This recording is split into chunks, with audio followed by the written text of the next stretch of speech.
সাধনা সম্পর্কে আমাকে মাফ করবেন, এমন কিছু কর্মকাণ্ড তাদের আছে যেগুলো আমি না বললে আপনারা বুঝবেন না, বলতে হবে, আমাকে একটু বেহায়া হতে হবে। আমাদের দেশে মানুষ জানে না, অনেকে ম্যাক্সিমাম লোক। আমি ব্যক্তিগতভাবে লালনের আখড়া থেকে নিয়ে ফকিরদের বিভিন্ন আখড়া ঘুরে ঘুরে দেখেছি। আমি নিজের অভিজ্ঞতার কথা আপনাদের কাছে চাপিয়ে দিতে যাব না, তাদের বই পুস্তকের আলোকে বলবো। আমি জানার জন্য তাদের বিভিন্ন আখড়া আখড়া ঘুরেছি।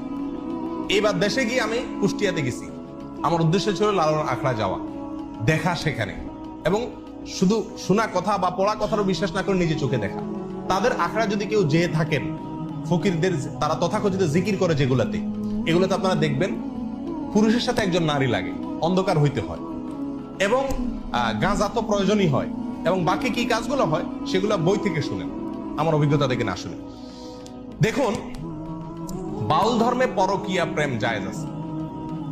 আল্লাহর কসম, আমি নিজে যাচাই করে যশোরের এক গ্রামে গিয়ে সন্ধান পাইছি যে এখানে, এমনি অন্য কাজে গেছি, পরে শুনছি যে এখানে আপনার ফকিরদের আখড়া আছে। তো আমি দেখতে গেছি, একদিন না কয়েকদিন পরে জানতে পারছি যে এক মহিলা আছে, তার স্বামীও আছে, কিন্তু সবাই জানে এই মহিলা সারাদিনই জেনা করে তার ওই সাধন সঙ্গীর সাথে, বাউলদের সাথে। এবং কোন কোন মহিলার তো সংসার শেষ, আবার অনেক পুরুষও করে যারা বাউল। এটা তাদের ধর্মের গুরুত্বপূর্ণ কাজ, জেনা করা। সারাদিন জেনাটাই ইবাদত বাস। এবং জেনার মানে মূল মুহূর্ত যেটা, সেই মুহূর্তেই নাকি স্রষ্টা হাজির হয়ে যায়।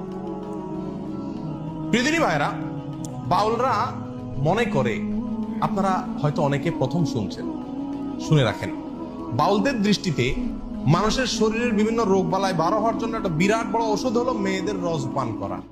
রস বুঝেন কি? না, রজ বলতে দুইটা জিনিস। এক হলো কুমারী মেয়ের প্রথম মাসিকের রক্ত, আরেকটা হলো পুরুষদের যেরকম উত্তেজনার কারণে বীর্য বের হয়, মেয়েদের যে পদার্থটা আসে এটাকে রজ বলে। এই রজ, এটা পান করলে কোনো রোগ বালাই শরীরে থাকে না, এটা বাউলদের বিশ্বাস।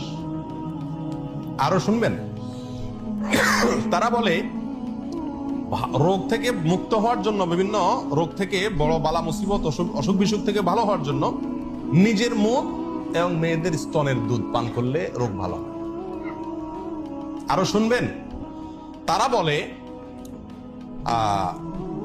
সমস্ত রোগ থেকে সর্বরোগের ঔষধ একসাথে যদি পাইতে চান তাহলে কি করতে হবে? মল, মূত্র, রস এবং বীর্য, মল,